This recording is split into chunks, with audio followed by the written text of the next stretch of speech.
Teddy bears, pictures, flowers, and crosses are just a few things left here at the memorial that has been up since the shooting on March 28th. As you can see behind me, the radar detector says 20 miles an hour from 7 a.m. to 4 p.m. And while school may be out, that doesn't necessarily mean to speed up because there's still going to be kids inside these zones. Well, this morning I am with the official Tom and Becky here in Hannibal. Now, this weekend's Memorial Day, what kind of events do you have going on? Behind me is where they had evidence markers. We're not sure exactly what they were marking off, but when I spoke with a neighbor, they said, I was woken up with what I thought was fireworks, but now he thinks that they were gunshots. Officials fear 2 convicted murderers that broke out of a New York prison may have now fled the country. And then if you walk over here with me, there are still 3 fire trucks here. They are going to keep one of the fire trucks when they start the investigation, but again, that cannot start until all of the hot spots are out. For many tri-state kids, the only meal that they get comes from school. But now that school is out for the summer, a big question on many people's mind is where are they going to get their next meal? The Hannibal School District is one of many districts stepping up to the plate to help the problem by offering the school programs.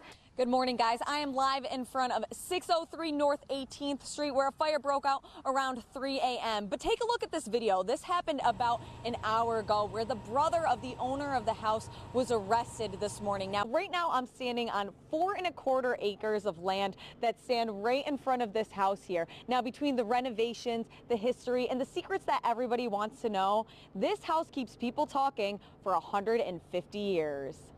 New this morning, citizens and police in St. Louis, Missouri got into a scuffle with each other during a city council meeting. I want to see Lauren cut a rug there. Ooh, I told you she could dance. That gas pipeline broke just behind me here in Pike County, Missouri last night. I'm at Amstar this morning where gas is $1.59.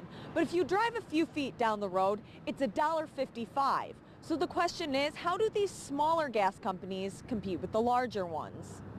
Well, good morning to you. It is Thursday, February 5th, 2015. I'm Chad Douglas. And I'm Lauren Kalil. And we have a lot coming up in the show today. We're going to be putting the stuffed hamburger maker to the test to see if it can give you that quality hamburger. Burgers in the morning. I'm here with Major Andy. Again, we meet again. Hey, here we are. Yesterday, bell ringing, today, Toy Town. That's right. Look at that. You can hear just how hard it is. I can try to break it. Police are still looking for suspects in the shooting of 2 Ferguson, Missouri police officers. And this weekend, there's going to be about 600 people coming for a swim meet, so I thought I'd try out the pool before they get here. We are out in the elements this morning, and thanks to my photog Bob, he is driving while I give you all the updates on the road conditions. Now, We'll go ahead and do this. We'll back out of the way here. Jerry's going to drop that turkey in there.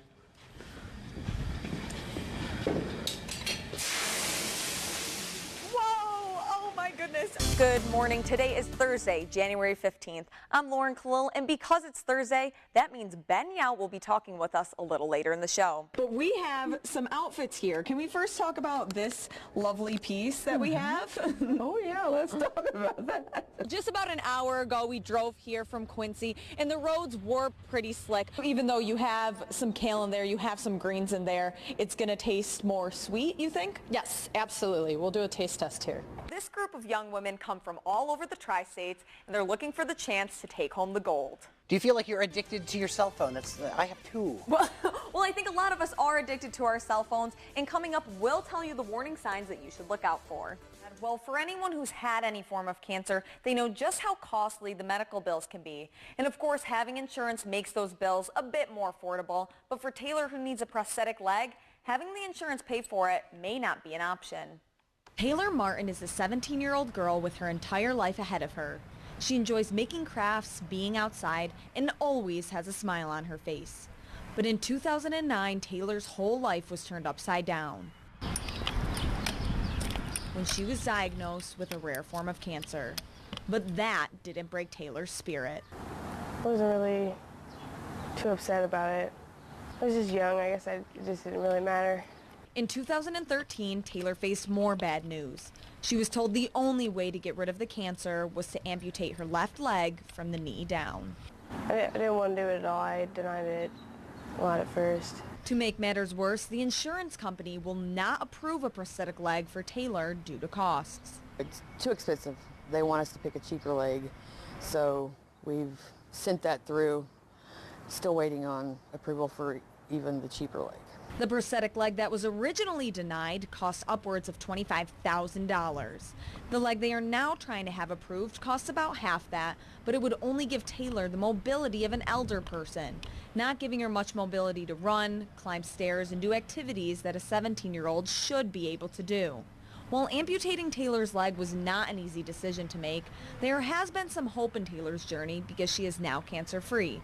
But being able to be a normal teenager and having this prosthetic leg would be the ultimate dream. Guess I'll just get to be more active, do a lot more things. A lot of people keep asking her, what are you going to do, and asking us, what's your plans? And really, we're just now starting to think about that because you can't plan with cancer. You can't make arrangements for anything. So Taylor's journey to have a prosthetic leg continues, but in the meantime, she remains hopeful. I just don't think about things. I don't let them get to me. I just keep a positive attitude because I know that's what I have to do. A little over a month ago, the Redemption Center was condemned by the city, but this morning, more bad news for the owner, a total loss. When I pulled in the station, you could see the smoke, so you knew it was a pretty good fire. The entire building was engulfed in flames early Thursday morning as Keokuk Fire Department battled the fire.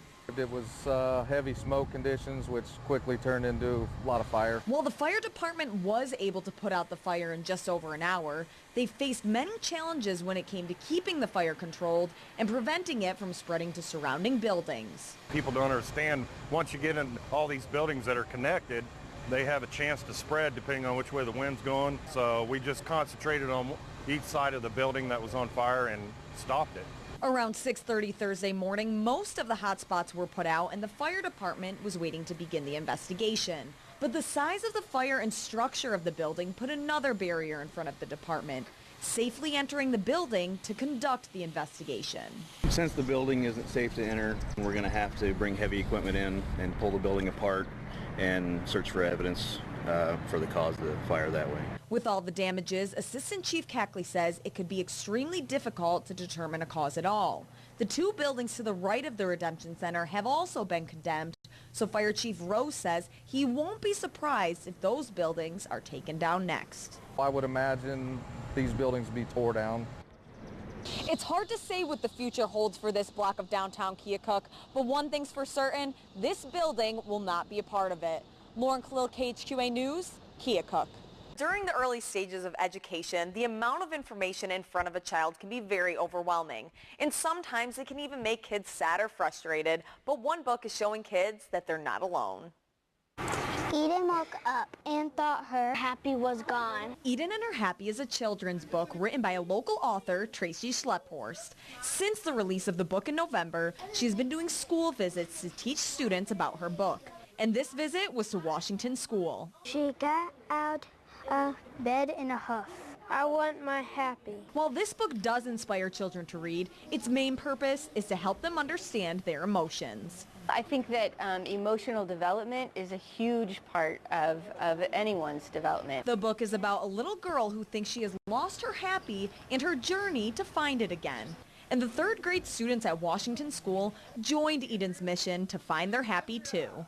Eden stomped down the hall. Who took my happy? One of the students, Peyton Eddy, says his favorite subject is reading, and he was excited to start reading a new book. There's no limit to the imagination. But these students didn't just get to read the book in class.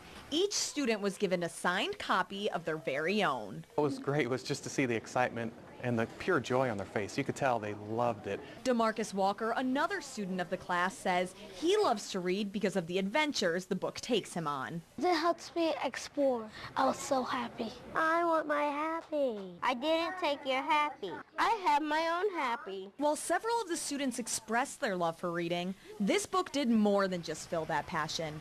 It taught the students that they can always find their happy. Your happy can never leave you.